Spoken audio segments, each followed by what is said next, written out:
자리에 계시면 1번 접으세요.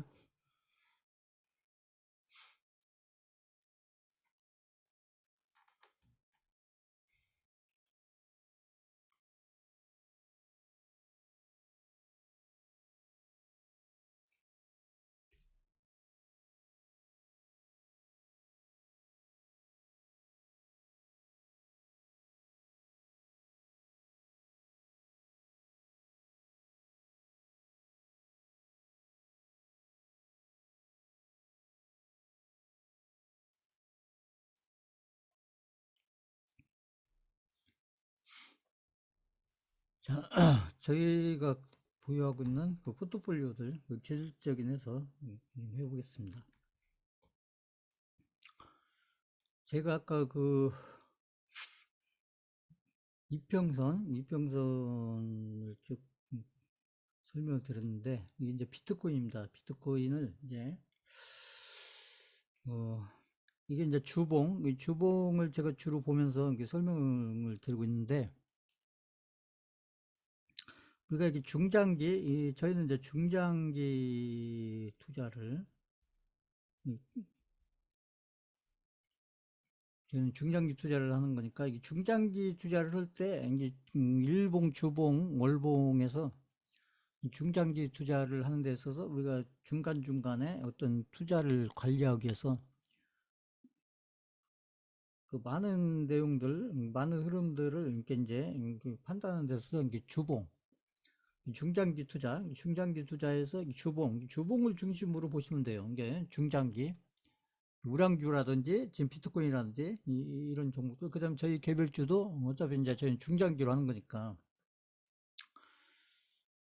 이 그래서 비트코인 같은 경우는 이제 주봉으로 보는데 아까 이평선을 말씀드릴 때 그 150일 이평선 얘기했잖아요. 150일 이평선을 얘기했는데 이것을 주봉으로 바꾸면 아까 제가 질문한 거예요.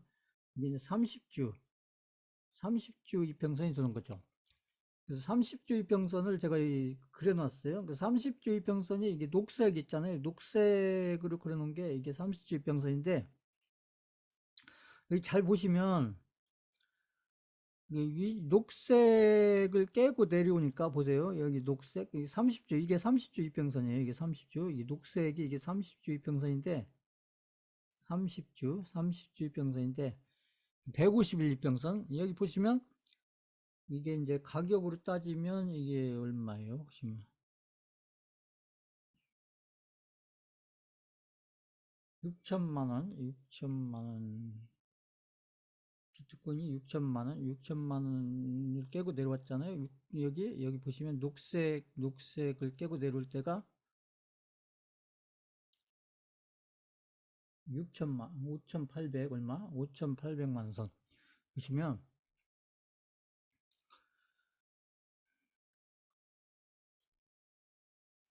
그래서 여기가 5,800만 원대. 5,800만 원을 깨고 내려오니까 이게 주봉입니다. 주봉으로 30주 이평선인 녹색 이평선. 그래서 그걸 주봉 캔들이 딱 깨고 내려오니까 그 다음에 이렇게 내려오다가 이렇게 반등을 하더라도 여기에 부딪히고 깨지잖아요. 여기 부딪히고 깨지고 여기를 부딪히고 내려오니까 다음 이평선도 깨고 그 다음 이평선도 깨고 여기까지 내려오잖아요. 그래서 쭉 내려오잖아요. 이렇게 이평선을 이게 보세요. 이렇게 깨고 내려오잖아요. 보면 캔들들이 그리고 여기서 이제 또 반등을 하는데 여기 이평선들이 이렇게 모아져 있으니까 이 이평선을 못 뚫잖아요. 보세요. 결국 여기 이평선을 부딪히고 여기서 또 장대 음봉, 이 음봉이에요. 장대 음봉을 이렇게 만나서 그 다음에 여기 이제 여기까지 내려왔잖아요. 그러니까 이제 지금까지 봤을 때 이제 여기가 바닥인데 그래서 여기에서 이제 여기 주봉으로 따지면 여기 주봉 하나, 여기 주봉 둘, 세 번째, 그러니까 3주째 여기를 돌파를 하잖아요. 여기 30주 이평선을 돌파를 하고 나니까 그 다음에 이제 제가 여기 이제 30주 이평선을 돌파할 때가 제가 그려놓은 여기 저항선 있잖아요. 이 저항선도 겹쳐 있잖아요. 저항선하고 여기 30주 이평선 여기를 이렇게 돌파를 하니까 그러니까 이게 이제 상승으로 방향이 바뀌었고 그래서 지금 현재까지는 보면은 여기 지금 여기 녹색으로 그려진 이 30주 이평선 30주 이평선 위에 있다는 거죠. 30주 이평선 위에 있다는 얘기는 지금 이게 이제 비트코인이 여기에서 이게 여기까지 여기 내려오는 동안 제가 얘기했죠. 여기까지는 하락이었다고. 여기까지는 하락이었고 이 하락에서 여기 이제 반등을 하는 시기고 그러니까 여기까지 하락인 거예요. 근데 여기 30주 이평선을 깨고 올라가니까 그 다음에 이제 상방으로 갔다. 그러니까 그리고 나서 지금 이제 이게 이제 이게 이제 한 달, 두 달, 석 달, 넉 달, 다섯 달, 거의 한 6개월, 거의 6개월을 지금 이제 여기 30주 이평선 위에 있으면서 그러면서 지금 이제 여기서 이제 주봉으로 따지면 장대 양봉을 만들어 놓고 그 다음에 이제 여기서 이제 이게 이 조정을 쭉 길게 한 달, 두 달, 3개월 정도 조정을 하고 있는데 중요한 것은 지금 여기 그 30주 아까 제가 이평선이 중요하다고 했잖아요. 30주 이평선에 위에 있다는 거예요. 30주 이평선 위에. 여기까지처럼 여기 있잖아요. 여기까지처럼 30주 이평선 아래에 있는 게 아니고 여기서부터 이렇게 30주 이평선 아래에 있는 여기죠. 30주 이평선 아래에 있는 게 아니고 30주 이평선 위에 있기 때문에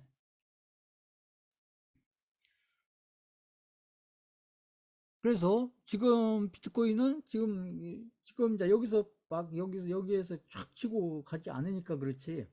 이게 결국은 이게 이제 상승을 하기 위해서 지금 여기서 조정을 지금까지는 받고 있는 중이다. 이렇게 해석을 하면 되는 거고요. 이제 오늘 제가 아까 이평선 설명드리면서 30주 이평선을 얘기했는데 30주 이평선에 대해서는 제가 다음에 아무튼 시간을 잡아서 30주 이평선이 왜 중요한지 그걸 제가 쭉 이제 설명을 드릴 건데 그래서 이렇게 30주 이평선에 대해서 이렇게 잘 알면 에코프로 같은 이런 종목을 한 12만 원대에 잡을 수가 있었다는 얘기죠. 보면은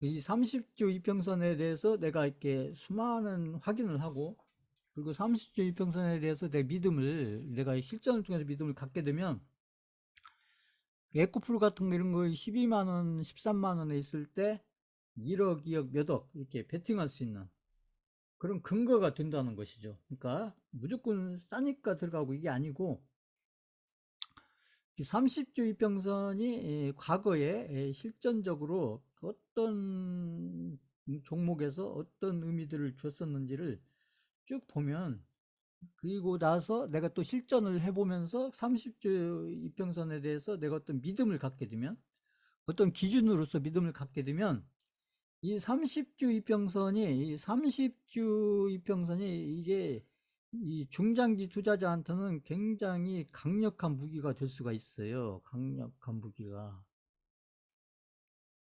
이제 그런 종목을 이제 상승 초기에 30주 이평선을 이렇게 올라타서 상승 초기에 그러니까 여기 지금 보면 비트코인 같은 경우도 그 언제 사면 좋았냐면 이런데 샀으면 좋았죠. 그죠? 여기 30주 이평선을 올라탔을 때 이런데 이런 음봉 이용해서 이런 음봉 주봉을 기준으로 음봉을 이용해서 이런데 샀었으면 단가가 여기쯤 있지 않겠어요? 요쯤에서 그러면 요쯤에 있으면은 지금 어쨌거나 지금 내려왔다고 해도 지금 여기도 보세요. 여기 보면 지난주에도 결국은 지난주에 일주일 동안 막 힘들게 했지만 결국은 양봉으로 끝났어요. 보세요. 지난주에 비트코인 보면 굉장히 재미없는 흐름이었는데 결국 종가를 보면 비트코인 주봉으로 종가를 보면 결국 양봉으로 끝났다.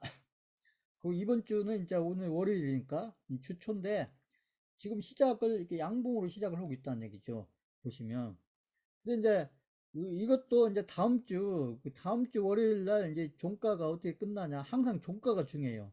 주봉에서도 종가가 중요하다. 그러니까 여기 주봉을 가지고 이평선을 그릴 때도 세력 그릴 때도 결국은 주봉의 종가. 아까 이제 일봉 같은 경우는 일봉의 종가, 주봉 같으면 주봉의 종가, 월봉 같으면 월봉의 종가. 자, 제가 그 30일 이평선을 얘기를 했으니까요. 요게 이제 이게 지금 비트코인이 지금 현재 바닥권에 있으니까 보시면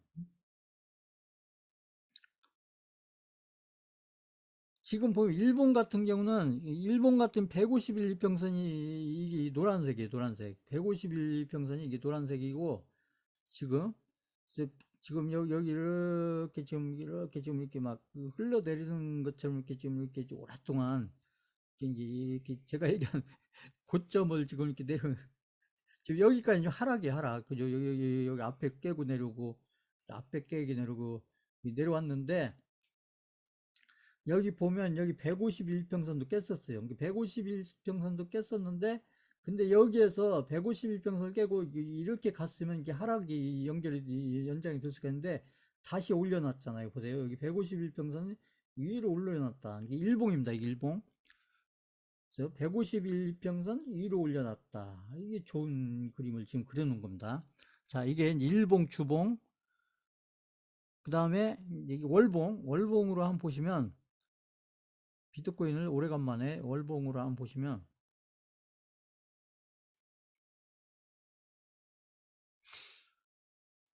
자,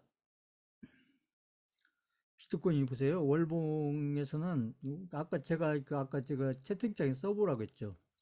이제 비트코인이 월봉에서 이게 150일 이평선이 월봉으로 따지면 몇 월 이평선이나 그게 7.5 이평선이라고 했죠. 제가 7.5 이평선인데 그걸 제가 이제 빨간색으로 굵게 이런 걸 이제 수강생들 세팅을 해보시라는 거예요. 이렇게 150일 이평선도 넣어보고 그다음에 이 굵기도 이게 중요하니까 좀 제가 굵게 해놨잖아요. 이렇게 이 이평선의 이 굵기를 좀 굵게 해보죠. 근데 여기 잘 보시면 그 7.5 이평선, 7.5 이평선을 이렇게 이제 고점을 갖다가 여기서부터 보면은요, 이게 이제 고점을 갖다가 고점 밑으로 내려오니까 하락을 하잖아요. 이렇게 내려오다가 맞고 떨어지고 그리고 나서 반대로 여기 151 이평선, 그러니까 7.5 이평선을 이렇게 돌파를 하니까 그 7.5 이평선을 돌파하니까 이렇게 상승하다가 여기 이제 조정을 하면서 여기 151평선을 깨고 내려왔었는데 다시 올려놓잖아요. 아까 제가 일본 가지고 있는데 그러니까 깬다고 해서 끝나는 게 아니라 확인을 해요. 확인. 저희는 이 차트를 보는 이유 중에 하나가 이 차트를 가지고 제가 늘 얘기했듯이 차트를 보고 이 가격이 오를 건지 내릴 건지 이걸 예측을 하는 게 아니고 차트를 가지고 우리가 어떤 기준을 세워놓고 차트를 통해서 저희가 확인을 하는 거예요. 확인을. 그래서 제가 지난주에 비용 얘기도 하고 이렇게 했었는데 그래서 이렇게 내려왔다고 끝나는 게 아니고 내려왔으니까 끝났다 이게 아니고 이렇게 확인을 해야 돼요. 확인을. 그러니까 이게 깨게 되면 이런 데서는 이렇게 섣불리 뭘 하는 게 아니라 이렇게 이제 지켜보는 거예요. 그 가지고 있는 양만 가지고 이렇게 지켜보는 겁니다. 여기서 더 사거나 팔거나 이렇게 하지 말고 지켜보는 거예요. 왜냐면 이게 다시 올릴 수가 있기 때문에 이게 깬다고 해서 바로 이렇게 내려가는 게 아니라 이렇게 돌릴 수가 있다는 거죠. 이게 응? 그래서 이렇게 돌려 놓으니까 여기서부터 다시 이렇게 긴 상승을 갔다는 거죠. 보세요. 그리고 여기에서 다시 이렇게 장대 음봉 만들고 여기를 깼다가 다시 올려 놓으니까 올리고 나서 이 고점. 그래서 이제 제가 했던 쌍봉, 원봉, 투봉 만들고 나서 그리고 나서 여기 잘 보세요. 월봉으로 봤을 때 여기 32평선. 그죠? 여기 7.5 이평선을 깨니까 이제 여기까지 이제 확인을 해야 되는 거예요. 확인을 이렇게 보면 깨고 나서 그 다음 이평선을 깨니까 그 다음에는 이렇게 이제 하락으로 쭉 갔다는 얘기죠. 하락으로. 그래서 월봉으로 봐서 이제 여기 제가 그려놓은 여기 저항선 있잖아요. 여기까지. 그죠? 여기에서 올려놨잖아요. 이렇게 여기서 하락 추세로 왔다가 여기서 월봉상을 봤을 때 7.5 이평선, 7.5월 이평선을 깨고 여기 올려놓으니까 이게 이제 이게 상승으로 지금 돌아서 있고, 그리고 이제 여기 이제 음봉이 이렇게 이제 나왔고, 이게 지난달은 음봉은 끝났는데 이번 달은 이렇게 이제 꼬리 달고 올리기 때문에 이제 월봉에서도 그 종가가 만들어지는 게 이제 이번 달 말이겠죠. 그러니까 6월 30일 날 종가, 월봉상의 종가가 이제 어떻게 끝나냐. 이게 종가가 중요해요, 종가가. 종가를 이제 만들기 위해서 지금 이제 아무튼 이렇게 세력들끼리 이제 매도 세력과 매수 세력끼리 지금 싸움이 지금 벌어지고 있는 거죠. 월봉상에서.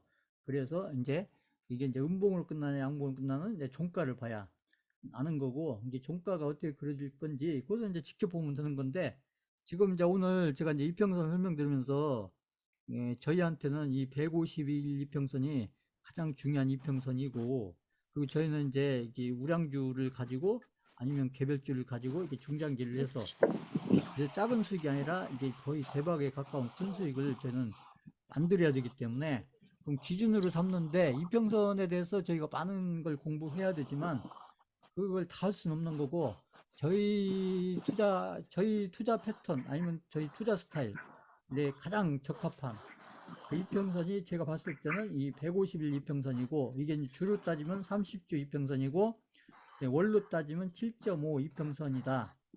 근데 이제 이렇게 세팅 하시다 보면 7.5가 이렇게 이제 이평선을 잡을 때 7.5가 이렇게 이제 이렇게 잡히는 그 증권사 저기 HTS도 있고, 키움 같은 경우는 잡히더라고요. 키움 같은데. 근데 다른 데는 모르겠어요. 아무튼. 그래서 아무튼 7이 안 되면 이제 7이나 8로 이렇게 하시면 돼요. 7이 되면 7.5로 하시고, 이게 안 되면 7로 하든지 8로 하든지. 자, 방금 한 얘기 이해 가신다. 3번 쳐보세요. 3번. 아마 거기 스마트폰 같은 경우는 이게 그 아마 그 7.5가 안 될 거예요. 아마 제가 해보니까 안 되는 것 같더라고요. 저는 이제 7이나 8로 이렇게 해놓고 보는데, 이렇게. 그래서 안 된다고 안 하시면 안 되고, 그 가까운 걸 하시면 돼요. 이렇게 투자라는 것은 제가 늘 얘기했지, 정답이 없는 거고, 이쯤이 정답이다 하면 그 근처로 하면 돼요. 그 근처로. 이게 그런 걸 아예 안 가지고 오는 것보다 그 비슷하게라도 기준을 만들어 놓고 자꾸 활용을 하셔야 돼요. 이게 없다고 이렇게 포기하는 게 아니라, 없으면 그 비슷한 값으로 해서 이렇게 어떻게든지 되는 쪽으로, 안 되는 쪽보다 되는 쪽으로 이렇게 자꾸 하셔야 돼요. 그래서 자, 그래서 이게 비트코인은 이제 아까 다시 주봉으로 돌아가면 이제 30주 이평선 위에 있고, 그다음에 거기에서 횡보를 한 중이기 때문에, 그래서 여기서 이제 장대 양봉을 주봉을 만들었는데, 여기 보면 여기 절반, 이게 장대 양봉의 절반. 이 장대 양봉의 절반을 깨고 내려가냐 안 내려가냐가 중요한데, 지금까지는 이게 내려왔었는데 결국 꼬리 달고 감아 올랐잖아요. 그러니까 제가 봤을 때는 이게 지금 뭐 절반을 안 넘어가면 이게 이제 지금 여기 상승 추세를 유지하고 있는 거예요. 이게 이제 크게 보셨을 때, 이게 여기 장대 양봉, 여기서 장대 양봉이 중요한데, 장대 양봉의 이렇게 절반을 안 깨고 내려가면은 지금까지 이 상승세가 지금 여전히 이 장대 양봉에 의한 상승세가 여전히 지금 작용하고 있는 겁니다. 그렇게 보시면 돼요. 그래서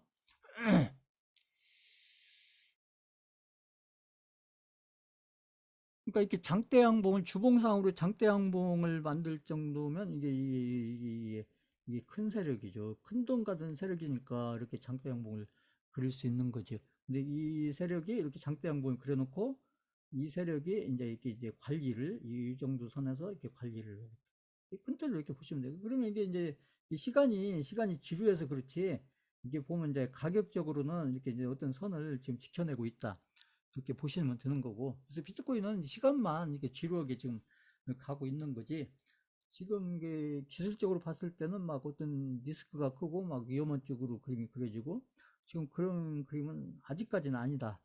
이게 지금 보면 주봉으로 봤을 때 지금 그런 그림이 지금 그려지고 있다는 얘기죠.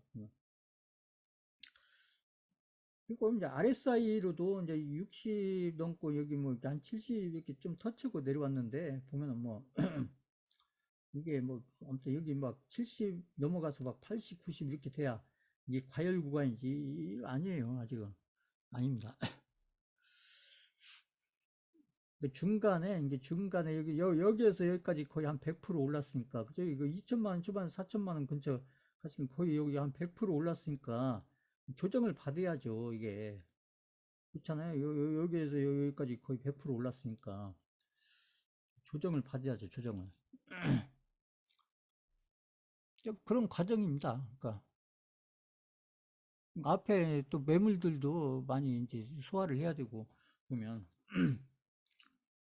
그래서 이제 오늘 이제 30주 선 요거 제가 설명드렸고 그거 한번 본인들 그 스마트폰이나 본인들 컴퓨터 거기서 한번 일주일 동안 이렇게 한번 찾아서 한번 저희한테 맞게 세팅을 한번 해보세요. 그래서 어차피 저는 이제 앞으로 설명에 30주 선 가지고 계속 설명할 거니까 그 스마트폰하고 그 HTS 좀 설치를 해서 한번 좀 변경을 해 놓으세요.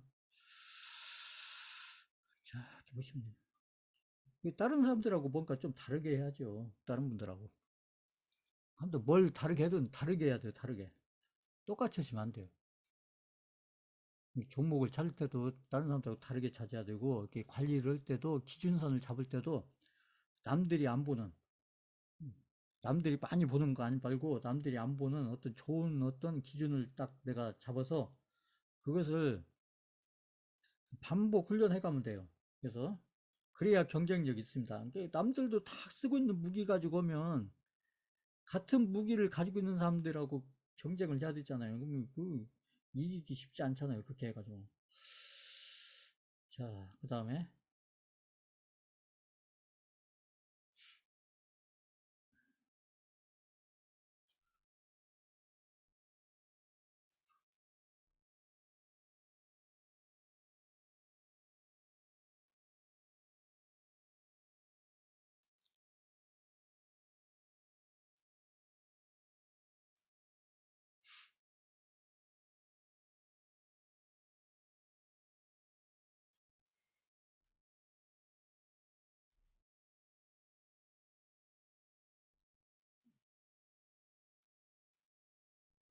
자, 계좌는 보시면 뭐 이건 제가 늘 얘기했듯이 의미가 없는 숫자고요. 이건 이제 원금 항상 원금 2천만 원. 이 중요하고 계좌가 지난주보다 약간 좋아졌죠. 많이 좋아진 건 아닌데 뭐 지난주보다 약간 근데 이것은 왜 이렇게 이제 계좌가 그래서 항상 요거에서 요거 지금 제가 이렇게 해놓은 이 숫자들이 중요한 겁니다. 그래서 요게 이제 일단 여기를 가야 되는 거고 그래서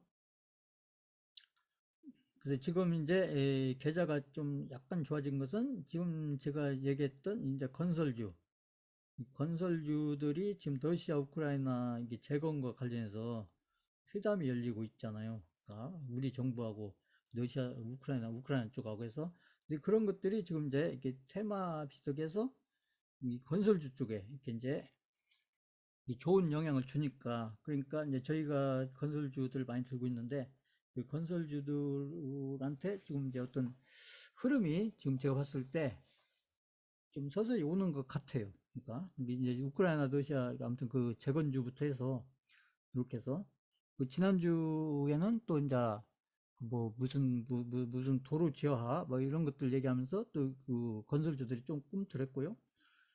이렇게 나온다니까요. 이게 때 되면 이렇게 이제 하나씩 이렇게 나오는데 그러니까 이제 그런 영향들을 봐서 이제 건설주들 흐름이 이게 좀 이게 좋은 흐름으로 그다음 막 상한가가 축축 나오고 이런 건 아니지만 이게 그래도 종목들이 이렇게 좋은 흐름으로 이렇게 바뀌니까 그러니까 계좌도 이렇게 이제 서서히 이제 좋은 쪽으로 이렇게 이제 서서히 좋은 쪽으로 이렇게 가고 그런 흐름들이 좀 이제 지속되는 게 중요하죠. 이게 당분간 이게 1년 내내는 아니더라도 몇 개월이라도 1개월이든 2개월이든 3개월이든 이제 그런 흐름들이 쫙 와주면 좋은데, 지금 그런 흐름들이 지금 제가 봤을 때 오는 중이에요.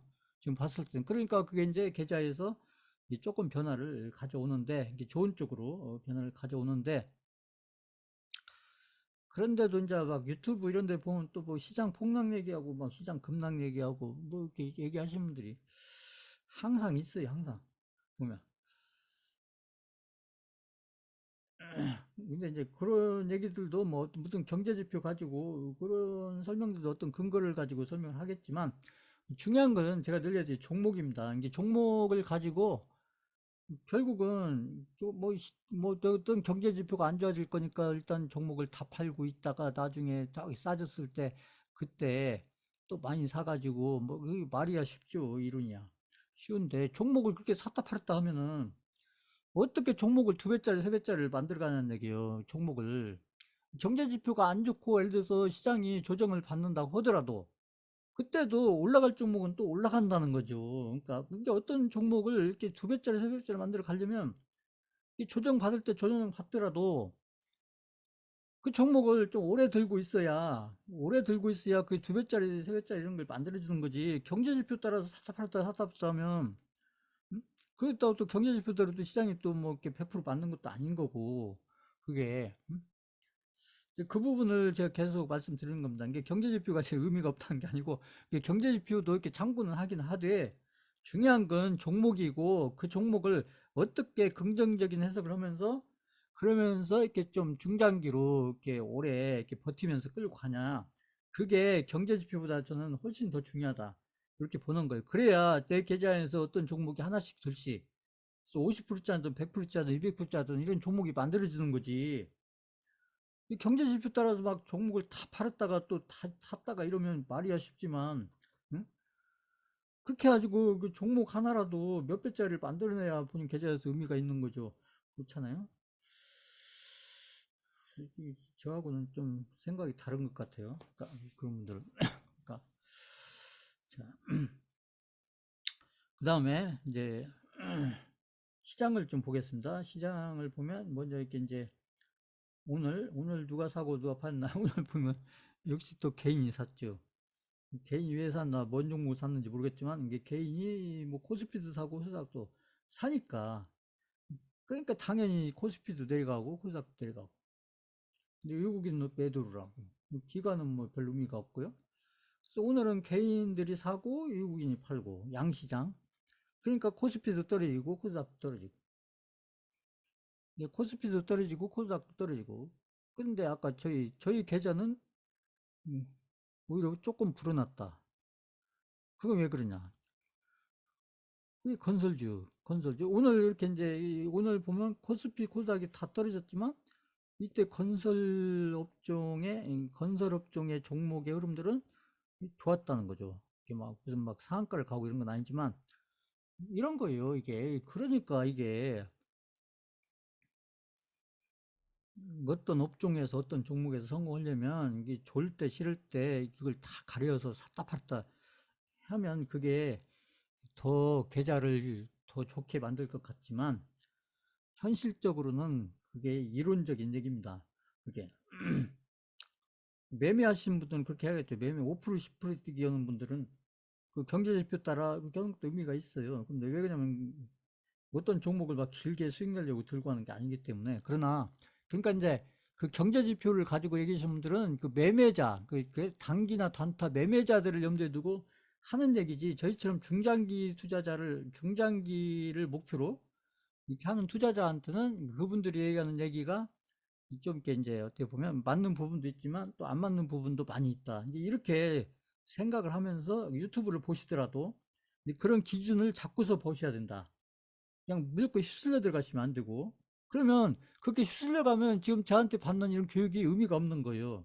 그러니까 이런 교육을 받는 것은 이제 종목이나 어떤 뭐 시장에 대한 판단, 종목에 대한 판단 이런 것도 중요하지만 이게 가장 중요한 건 본인들이 이렇게 막 휩쓸려 다니는 거, 어떤 막 유명한 사람에 의해서 막 이리 휩쓸리고 저리 휩쓸리고 이러시면 안 된다는 거죠. 자, 그 다음에 환율을 보시면, 환율은 보시면 여기서 지금 하락을 했다가 여기서 이제 또 살짝 또 반등하잖아요. 이게 반등이에요, 반등. 반등에 불과하다.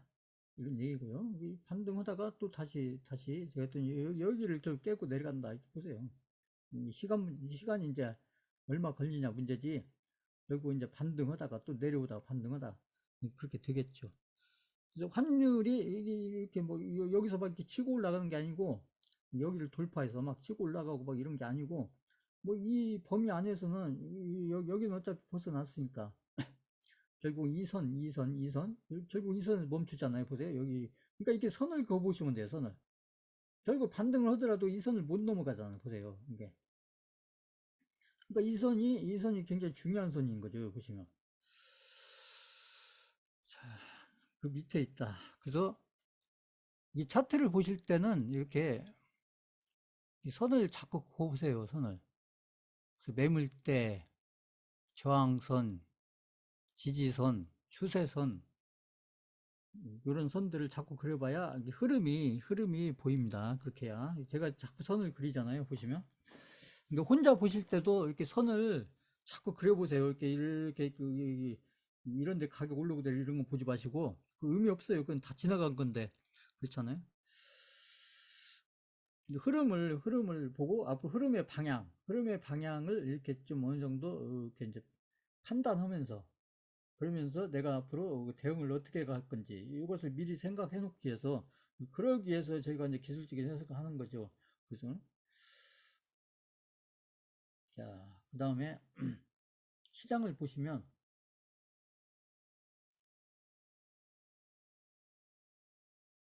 자, 나스닥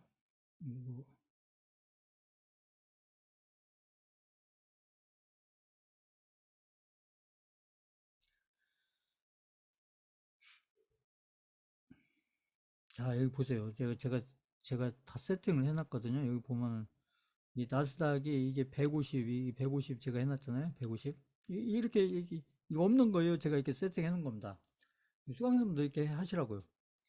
그리고 150일선이 전 중요한 선이기 때문에 이 굵은 선을 해놨죠. 굵은 선 여기 녹색 굵은 선으로 그 보시면 그래서 여기 152평선을 나스닥이 깨고 내려오니까 결국 여기 내려오다 반등하고 다시 떨어지고 하락 추세로 가잖아요. 당분간. 그리고 결국 여기 151선을 못 뚫죠. 그만큼 강하다는 얘기죠. 150선. 그걸 못 뚫고 다시 내려왔다가 그 다음에 여기 뚫었다가 다시 깼다가 다시 올려놨죠. 그리고 나니까 결국은 위로 가잖아요. 그리고 여기서 살짝 깼지만 그렇다고 여기서 계속 이렇게 내려가는 게 아니라 그래서 확인을 해야 된다. 되겠든. 그리고 다시 올려서 결국은 이 150일 이평선 위에 지금 있다. 그러니까 이게 150일 이평선에 나스닥이 150일 이평선에 있다는 것은 지금 나스닥이 지금 상승 추세라는 거예요. 상승 추세. 상승 추세. 제가 오늘은 151평선을 얘기했기 때문에 그 151평선만 보겠습니다. 151평선 위로 올려놓으니까 나스닥이 상승으로 가잖아, 상승. 그래서 이제 151평선 이렇게 내려왔다가 이렇게 지금 이렇게 평평한데 저는 이제 151평 시간 지나면서 이렇게 갈 거라고 봐요. 그러면 이렇게 가면서 여기 이 나스닥 흐름도 이렇게 갈 거다. 이렇게. 이렇게 생각을 해놓고 진짜 이렇게 가는지 안 가는지 이제 보는 거예요. 다음 주, 그 다음 주. 몇 주 후, 그렇게 가는지 안 가는지, 이게 보면 돼요. 자, RSI도 약간 과열권? 이게 과열권이라고 해서 꼭 이게 매도를 해야 된다 이런 거 아니에요. 그러니까 이제 과열권이란 건 저기 중장기 과열권 갔을 때, 그때 매도하는 거죠. 이게 중간중간에 나오는 과열권은 오히려 더 좋아요. 제가 봤을 때는. 해석을 할 때. 그래서 이것도 이제 주봉, 월봉도 제가 다 세팅을 하는데 시간이 없기 때문에 그것까지는 다 볼 수 없고요. 이게 그게 세팅을 다시 한 건. 근데 이게 150일 이평선을 아까 종목을 보실 때도 이 이평선을 세팅해 놓고 시장을 보실 때도 이게 저희가 주로 보는 게 아까 이제 비트코인하고 이 나스닥하고 코스피, 코스닥이잖아요. 그러니까 우량주 개별주 뭐 요거 맞춰서 이렇게 세팅을 이렇게 152평선을 집어 넣으세요. 가지고 차트에다가 저희한테 가장 중요한 선이니까요. 그 다음에 이제 국내 오늘 우리 주식시장이 어땠는지를 보면요.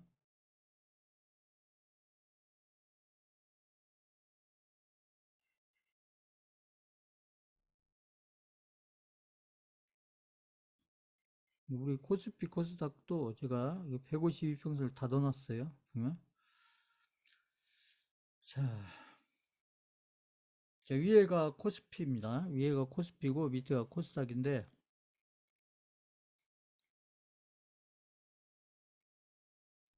여기 제가 150 넣어놨잖아요. 그래서 이제 검정색으로 제가 넣었는데 검정색 보세요. 여기 보세요. 코스피 같은 경우도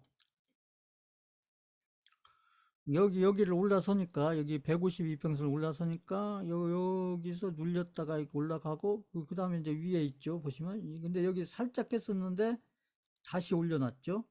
그리고 나서 그 다음에는 이제 그 152평선 안 깨잖아요. 근데 이게 좀 이제 길게 펼쳐서 그런데 그 왜 그런지는 제가 계속 얘기했잖아요. 근데 이게 152평선이 이렇게 밑에서 지금 받쳐주고 있으니까. 그러니까 이 코스피가 지금 이렇게 위로 올라가서 지금 이렇게 조정은 좀 받았지만 일주일 정도. 그렇지만 여전히 152평선, 152평선 위에 있다. 아까 제가 종목 A 종목이냐 B 종목이냐 얘기할 때 장기 평선이 아래에서 받쳐주면 이게 장기 평선이죠. 이 장기 150 장기 평선이 아래에서 이렇게 받쳐주면 이게 상승 추세로 간다. 상승 추세로. 아까 종목에서 제가 얘기했잖아요. 보면 코스닥도 마찬가지예요. 코스닥도 보시면 코스닥도 여기 152평선 아래에 있다가 152평선 올라서니까 그러니까 이렇게 상승을 갔잖아. 상승. 물론 이제 여기 152평선 플러스 이제 그래서 에코프로가 이렇게 이제 여기서 이렇게 조정을 받았지만 그거에 상관없이 조정에 상관없이 그냥 여기 우상향을 하잖아요. 이게 여기 보시면 152평 우상향 하고 있기 때문에 지금 보면 이제 코스닥 같은 경우는 지금 이제 이렇게 시장이 확 돌아서지는 못하고 있는데 그것은 제가 얘기했듯이 지금 코스닥에는 지금 이제 주도주가 이제 에코프로가 여기까지 올 때까지는 이제 에코프로가 주도주 역할을 하다가 여기서 이제 에코프로가 주도주 역할을 끝을 낸 거고 에코프로가 끝난 다음에 그 다음에 이제 이 코스닥에서 주도주가 있어야 되는데 코스닥에서 주도주 이 우량주 중에서 주도주가 있었는데 아직까지 지금 코스닥에 주도주가 없기 때문에 그래서 주도주가 없으니까 이 코스닥을 이렇게 들어 올려서 여기 전고점을 뚫고 가야 되는데 지금 아직까지는 이제 코스닥이 주도주가 뚜렷하게 지금 안 나오고 있기 때문에 그러니까 지금 이제 주가에 여기 시장의 흐름이 그냥 지지부진한 거죠. 근데 이제 코스피는 다르잖아요. 제가 지금 코스피는 에코프로 주도주 역할이 끝난 다음에 그 다음에 여기서 이렇게 이제 시장이 그래도 이제 전고점을 넘어서 간 것은 전고점을 넘었다가 이제 여기 조정을 받는데 그것은 제가 들리했듯이 삼성전자, SK하이닉스, 뭐 현대차, 그죠? 또 뭐 있어요. 아무튼 현대건설 뭐 등등 이런 업종들 몇 개가 같이 이렇게 아무튼 시장을 만들어가고 있기 때문에 거기다 포스코 홀딩스 뭐 이런 종목들 이렇게 몇 개 업종이 이렇게 합쳐서 힘을 합쳐서 시장을 만들어 가니까 이런 게 좋은 거예요. 이런 게 저희한테도 좋고 시장한테도 좋고. 근데 지금 이제 코스닥 같은 경우가 아직 이제 그런 어떤 주도주가 한 업종이든 두 업종이든 이게 지금 아직은 뚜렷하게 나오지 않고 있고 이게 그거 하려면 제가 이제 제약바이오나 이런 쪽에서 좀 뭔가 움직임이 나는데 아마 건설업종이 좀 먼저 제가 봤을 때는 건설업종이 먼저 어떤 흐름을 만들고 그 다음에 이제 제약바이오 업종이 좀 흐름을 만들면서 이 코스닥도 이게 지수가 이제 여기 900을 넘어가는 그런 흐름이 나오지 않겠나. 지금 업종 순서로 봤을 때는요. 저는 이제 그렇게 생각을 해요. 지금 보면. 기다리시면 됩니다. 이제 저희한테 이제 반가운 것은 이제 이 건설업종의 흐름이 지금 좋아지고 있다는 것이죠. 뭐.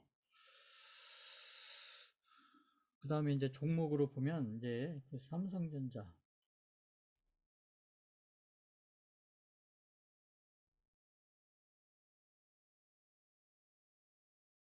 자, 삼성전자도 여기 150일 이평선을 제가 이 빨간색으로 넣었는데 삼성전자가 여기 150일 이평선을 올라서니까 보세요. 150일 이평선을 올라서니까 그러니까 삼성전자 같은 경우는 리스크가 적은 상태에서 매수를 하는 좋은 구간이 이런 데죠. 이런 데. 일단은 보세요. 일단은 여기에서 뭐 그 거래량이 우량주니까 거래량이 크게 나올 수는 없지만 이렇게 거래량을 앞에 거래량보다 큰 거래량을 만들면서 이렇게 이제 캔들을 만들어 놓고 그러면서 150일 평선에 올려 놓으니까 그래서 음봉이 나온다 해도 그죠? 여기를 안 깨잖아요. 그리고 나서 이제 가격으로 따지면 이게 삼성전자 같은 경우 이렇게 이제 지나간 얘기지만 이게 보면 6만 원대 초반, 6만 원대 초반 이런데 여기서 지금 7만 2천 원 왔으니까요. 이런데 같은 경우 자금이 크신 분들은 이런 데가 10억 이렇게 들어가도 되는 데예요. 이런 데가. 자, 지나고 하는 얘기가 아니고요. 그러니까 앞으로도 그렇다는 얘기입니다. 앞으로도. 그래서 어쨌거나 이게 152평선을 넘어서니까 이게 우상향으로 가잖아요. 우상향으로 가면서 여기 캔들들 보세요. 캔들들 보면 5위평선, 12평선, 그 다음에 22평선, 60평선 이게 지금 보면 이게 정배열이잖아요. 정배열. 아까 제가 했던 정배열. 삼성전자가 눌렸다가 정배열로 가고 눌렸다가 그죠 정배열로 가고 눌렸다가 정배열 여기 이평선이 모아져 있다가 그래서 이평선이 모아져 있다가 그래요. 이평선이 모아져 있으면서 여기 152평선하고 이렇게 겹쳐져 있는 상태에서 이렇게 딱 올리고 나면 그 다음에는 이게 이제 우상향으로 간다. 근데 이건 이제 주봉으로 볼 수 있고 월봉으로 볼 수 있고 이건 이제 수강생분들이 보시라는 얘기예요. 아까 제가 비트코인 가지고 주봉 월봉 쭉 보여드렸으니까 그렇게 비트코인 보는 듯이 이렇게 종목들을 자꾸 이제 좋은 공부가 되려면 본인들이 실전과 관련해서 이렇게 이제 지금 시간이 없으니까 저는 이제 일봉만 보고 설명을 드리는데 본인들이 시간을 가지고 가장 중요한 종목들 있잖아요. 제가 얘기하는 이런 삼성전자나 비트코인이나 그 다음에 아무튼 현대건설, 그 다음에 현대차, 그죠? 이런 중요한 우량주들 있잖아요. 지금 그 셀트리온 이런 종목들, 이런 종목들을 이렇게 이제 151선 이렇게 이평선을 집어 넣어놓고 그 일봉으로도 보시고 주봉으로도 보시고 월봉으로도 보시고 그게 정배열인지 역배열인지 이평선이 모아져 있는지 역평선이 펼쳐지고 있는지 그런 것들 중간중간에 이제 이런 RSI 이런 것 좀 보시면 되고 그러니까 그러면 이제 판단을 할 때 이게 확률이 굉장히 높아진다는 거죠. 그러니까 그래서 어떻게 하면 내가 확률을 높일 거냐 이게 중요한 거예요. 같은 해석을 하더라도 그러니까 우리가 이렇게 이게 아무튼 이게 차트를 가지고 어떤 기술적인 해석을 하는 것은 앞으로 미래의 흐름이 어떻게 될 건지를 한번 이렇게 이제 예상을 해보려고 하는 거예요. 이제 맞춘다는 게 아니고 한번 이런 흐름으로 가지 않을까. 상승이면 상승, 하락이면 하락. 아무튼 행보면 행보. 그런 그런 것들 미리 예상을 해볼 수 있으면 그런 거에 맞춰서 우리가 대응을 잘 해갈 수가 있다는 얘기죠. 미리 이렇게 예상을 할 수가 있으면 우리가 희망하는 대로 이렇게 대응을 하는 게 아니고 이게 올라갔으면 좋겠다 이렇게 해서 대응을 하면 그게 이제 잘못하면 망하는 길로 가는 거고요. 그래서 기술적인 해석을 이렇게 확률이 높게 이렇게 해석을 하면 예상을 확률이 높게 이렇게 예상을 할 수가 있으니까 거기에 맞춰서 우리가 대응을 해가면 포트폴리오의 어떤 비중들이 이렇게 잘 조절이 될 수가 있다는 얘기죠. 그러면 그 리스크 관리도 되고 나중에 수익도 좋은 쪽으로 관리가 된다 이런 뜻입니다. 그 다음에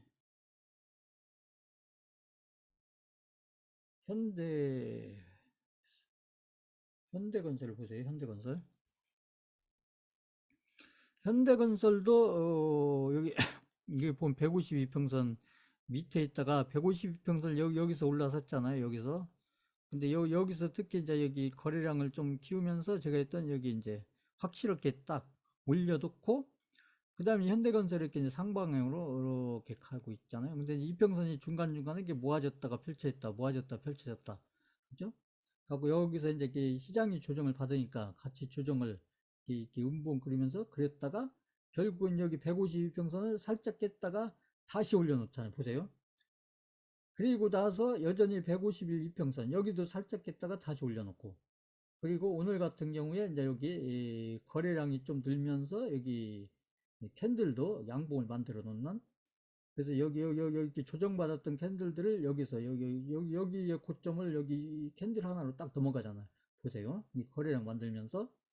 왜 오늘 그래요? 오늘 이렇게 막 그 뉴스가 나왔잖아요. 보시면 거기 러시아 우크라이나 무슨 아무튼 그 재건과 관련해서 무슨 회담 어쩌고 저쩌고 하니까, 그러니까 이게 딱 연결이 되잖아요. 이게 오늘 그런 뉴스 나오는 걸 보면서 사면은 그만큼 비싸게 사야 된다는 얘기죠.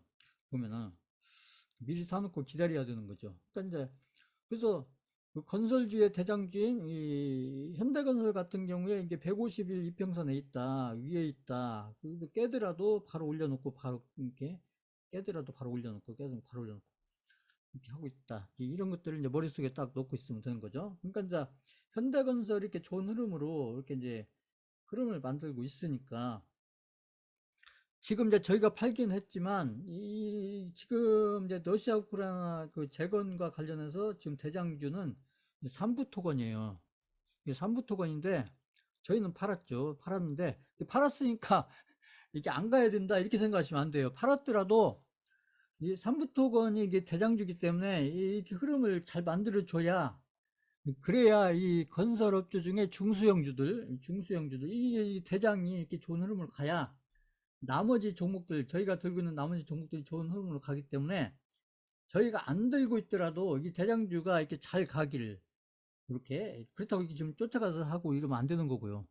이게 안 되고, 우리가 안 가지고 있더라도 이 대장주, 지금 현재는 이게 삼부 토건이 대장주예요. 이 그림이 그게 보여주고 있잖아요. 이게 그러니까 삼부 토건도 보세요. 이 여기 152평선, 152평선을 여기서 여기 이렇게 여기보다 거래량을 서서히 늘리다가 여기서 딱 올려놓으니까 그 다음에 이렇게 상승으로 가잖아, 상승으로.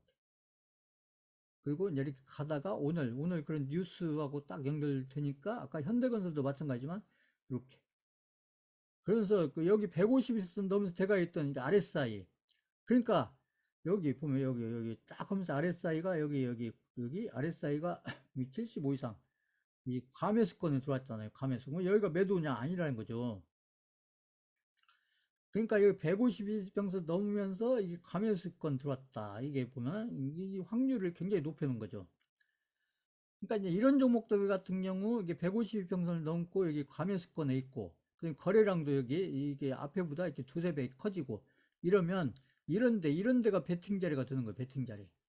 혼자 하실 때 이런데 베팅을 했으면 요게 이게 어디서 파냐가 문제인데, 그래서 수익이 아무튼 나지 않겠어요? 뭐 여기서는 이만큼 나든 이만큼 나든 앞으로 더 가면은 뭐 그만큼 나든 이런 건 이제 판단해서 매도를 해야 되는 건데, 보면 근데 일단은 매수를 어디서 하느냐가 중요하니까요. 이게 이제 종목을 우리가 찾아서 매수를 어느 타이밍에 하는데 어떤 기준을 가지고 할 거냐, 매수를 어떤 기준에 하고 또 매도를 또 어떤 기준에 의해서 할 거냐.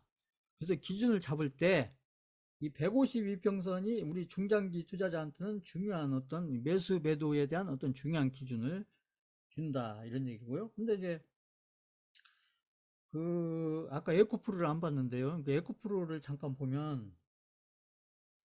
에코프로가 뭐 주도주는 아니지만 지금도 시장에 뭐 수급에서 영향을 미치기 때문에 안 볼 수가 없어요. 이게 에코프로도 보세요. 에코프로는 저 앞에까지 봐야 되는데 이게 뭐 다 볼 수는 없고요. 어?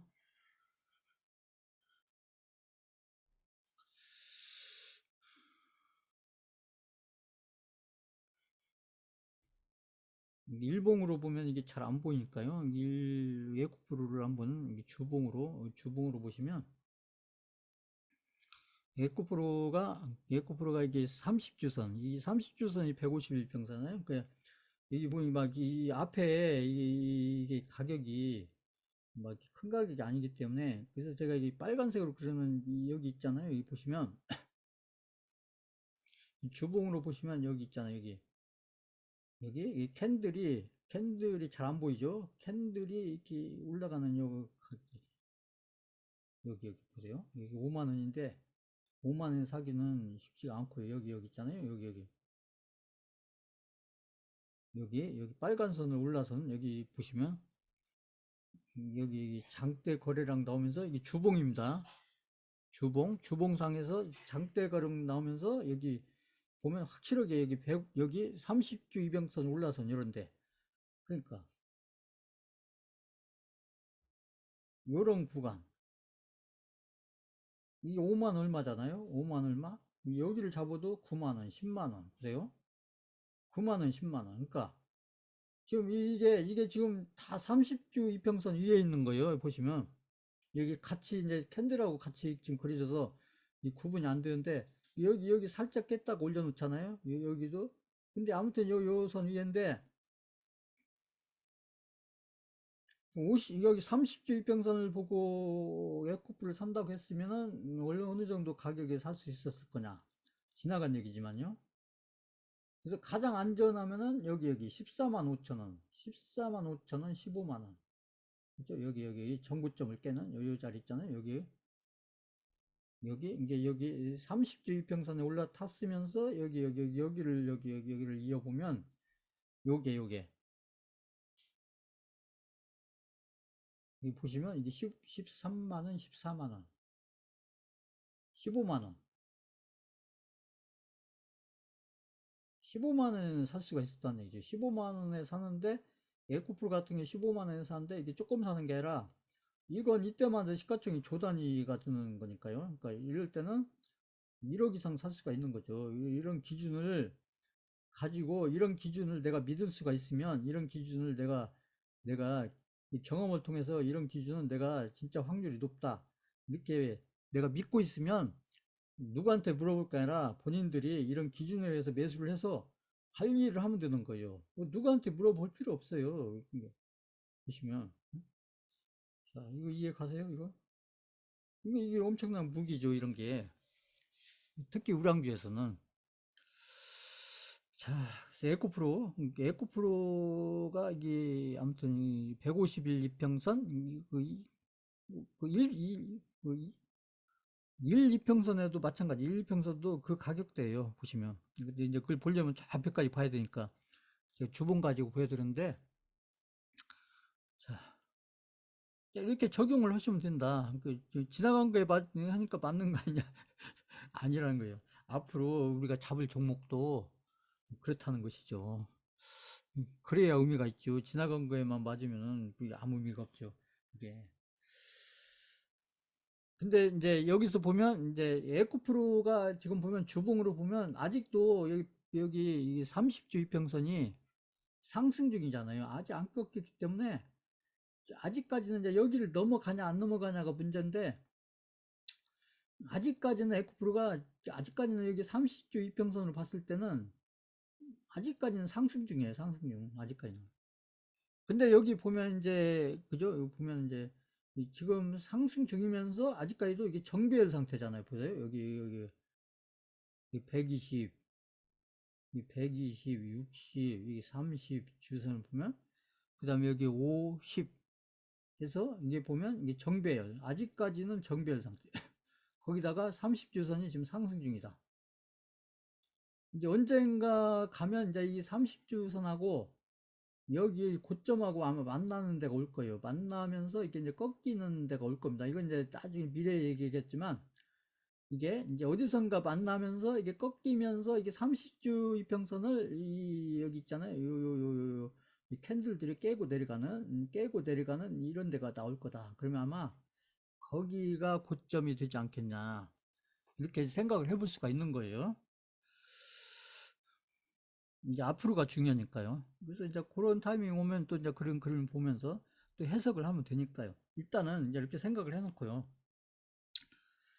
그다음 이제 저희가 3부 토큰은 팔았지만 이게 저희가 들고 있는 종목 중에 이제 이 모엔즈라는 거 보세요. 모엔즈를 보시면 모엔즈도 제가 여기 151 이평선, 이 151 이평선 보시면 빨간색 계속 151 이평선에 있을 때는 이게 상승을 못 하잖아요. 보세요. 상승을 못 하다가 오히려 내려갔다가 그러다가 여기 지금 만났죠. 만났는데 뚫지는 못하고 이렇게 있다가 그 다음에 이제 여기 보시면 여기 이렇게 보면 여기 장대 양봉 여기 거래량 없다가 이 거래량 크게 터지면서 이 캔들을 쫙 이게 아마 몇 프로까지 갔나 모르겠지만 아무튼 이 주봉이 일봉이니까 이렇게 만들어 놓고 확실하게 이제 151평선에 올려 놓으니까 그러니까 이제 이게 상승 추세로 갔잖아요. 이렇게 상승 추세로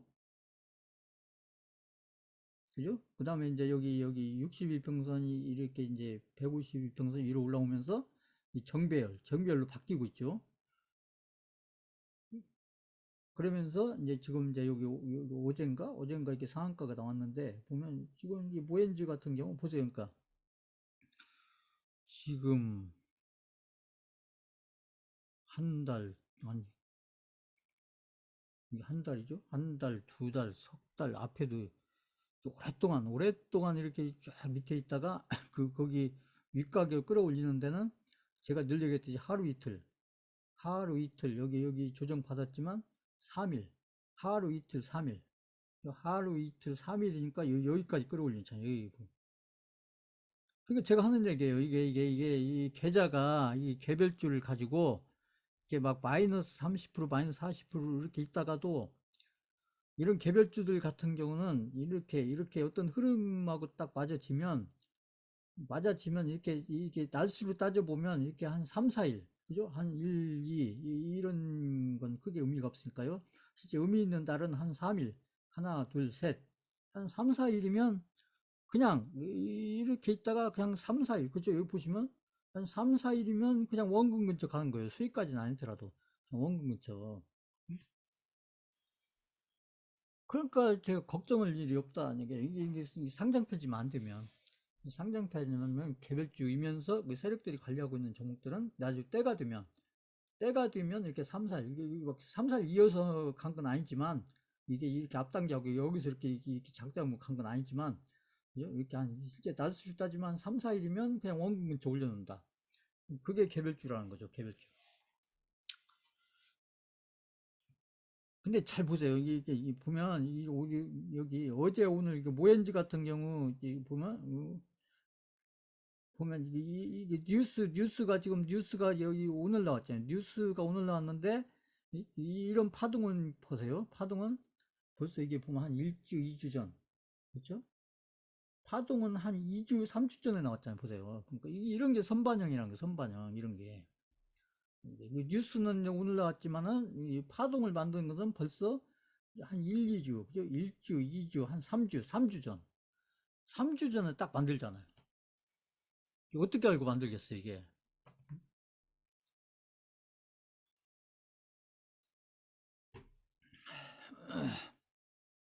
그러니까 그게 세력이라는 것이죠. 그게. 자, 다른 건설주들도 마찬가지입니다. 다른 건설주들도 밑에 이제 포스콜딩스 한번 볼까요? 포스콜딩스 저희가 들고 있으니까요. 포스콜딩스도 보시면 여기 152평선 위로 올라갔잖아요. 152평선 이렇게 상방향으로 가고 있으니까 그러니까 만나지도 않잖아요. 그죠? 여기 갔다가 이렇게 조정을 받았지만 결국 여기 아까 제가 했던 이평선들이 이렇게 모아졌다가 결국 다시 또 여기 이게 아직도 모아져 있는데 보면 중요한 것은 152평선 위에 있고 152평선은 지금 이제 우상향 오고 있잖아요. 152평이 가장 바닥에 밑에 있으면서 우상향 오고 있기 때문에 152평선이 쫙 받쳐주고 있는 상태에서 그 다음에 이제 중단기 이평선들 여기 62평선부터 해서 중단기 이평선들이 이렇게 모아졌다 펼쳐졌다 하면서 결국은 여기처럼 다시 또 시간이 되면 여기처럼 이렇게 이제 정비열로 딱 펼쳐지거든. 시간이 걸리겠지만 이렇게 모아졌다가 여기처럼 이게 여기처럼 모아졌다가 이렇게 펼쳐지는 여기 모아졌다가 펼치자면 이만큼 시간이 걸리잖아요. 보세요. 여기 보면 한 달 반. 이렇게 모아졌다가 여기 펼쳐지려면. 그래서 이렇게 보시면. 시간이 걸리잖아요. 확 펴지는 게 아니고. 그래서 이렇게 모아졌다가 펼쳐지려면 여기서 시간이 걸릴 거란 얘기죠. 이제 이런 걸 생각을 해보는 거예요. 이런 걸 머릿속에. 뭐, 시간이 한두 달 걸리더라도 요요처럼 펼쳐지면 되잖아요. 시간이 지난 다음에. 자, 이제 그림을 보면서 이제 이런 그림들을 이렇게 자꾸 생각을 해보는 거예요. 이렇게. 근데 이게 이제 근거를 가지고 하는 거죠. 그냥 그렇게 펼쳐졌으면 좋겠다. 이게 아니고. 그래서 패턴을 보면 이렇게 모아졌다, 펼쳐졌다, 모아졌다. 이평선을 우리가 공부하는 이유가 그런 거예요. 그러니까 그런 걸 보려고 하는 거예요. 이렇게 모아졌다가 펼쳐졌다가 모아졌다가 결국은 다시 펼쳐질 거다. 근데 이게 이제 위로 펴질거나 밑으로 펴질거나. 근데 지금 150일 이평선 위에 있기 때문에 아마 위에서 펼쳐질 확률이 훨씬 더 높다. 이 밑에서 펼쳐질 것보다는 위에서 펼쳐질 확률이 높다. 이렇게 판단을 해보는 것이죠. 이렇게 해서. 근데 이제 경험을 자꾸 쌓으면서 이렇게 판단을 이렇게 이제 해보는 거예요. 이렇게 해서. 그래서 이제 내 판단대로 가면 그거 좋잖아요. 나중에. 그래서 내가 생각하는 대로 어느 정도는 되는구나. 100%는 아니더라도 내가 생각하는 대로 어느 정도 내 흐름이 내 생각하는 대로 어느 정도 이렇게 가는구나. 그러니까 이렇게 내가 해석을 하고 이렇게 공부를 하고 이렇게 적용시켜 가는 게 재밌구나. 이게 내가 생각대로 되면 재밌잖아, 이게. 자꾸 이제 그런 단계로 가려고 하는 것이죠. 그래서 이제 기술적인 해석을 제가 오늘은 이평선 설명하고 특히 이제 150 이평선에 대해서 굉장히 중요한 선이다. 특히 우리가 중장기를 하는데 또 비중을 또뭐 1억, 2억 이렇게 실어서 베팅하려면 뭔가 믿을 수 있는 기준이 있어야 되는데 그 기준을 실전을 통해서 자꾸 믿음을 가질 수 있도록 자꾸 확인을 하는 거예요. 그래서 한 번, 두 번, 세 번 자꾸 확인해가지고 그것이 내가 한 번 성공하고 두 번 성공하고 뭐 10번 성공하고 계속 성공하면 내가 그 기준선을 믿을 수가 있잖아요. 그걸 하려고 하는 거예요. 그 기술적 해석이라는 게. 어떤 내가 기준을 만들어 놓고 그 기준을 자꾸 확인하는 거예요. 그게 진짜 잘 맞는지 안 맞는지. 맞을 때가 많은지, 틀릴 때가 많은지. 맞을 때가 많다, 훨씬. 10번 중에 한 7, 8번은 맞는다. 하면 8번, 9번은 맞는다. 그러면 믿을 수가 있는 거죠, 확률적으로. 그러면 내가 배팅도 할 수가 있는 거고. 그래서 배팅을 하면은 그만큼 또 좋은 결과로 연결될 수가 있기 때문에 그래서 살 때부터 믿음을 가지고 또 관리를 할 때도 믿음을 가지고 근데 그 기준선 역할을 150일 이평선이 계속 해주고 있으면 그러면 좋잖아요. 투자자 입장에서 관리를 할 때도. 그 나중에 매도를 할 때도 150일 이평선 기준을 아까 비트코인처럼 150일 이평선을 깰 때, 그때는 가지고 있는 것을 손절이든 입절이든 아무튼 이렇게 정리를 해야 되는 그런 타이밍으로 이렇게 판단하면 되기 때문에 우리가 그 타이밍이 중요한데 이 타이밍을 판단하는 데서 이평선을 제가 공부를 아까 했으니까요. 이평선 중에서 제가 봤을 때는 확률적으로 이 150일 이평선이 제가 볼 때는 가장 신뢰가 높은 그런 이평선이다 저는 판단이 돼서 앞으로도 제가 150일 이평선을 계속 얘기할 거예요. 자, 오늘 강의는 이걸로 마치겠습니다.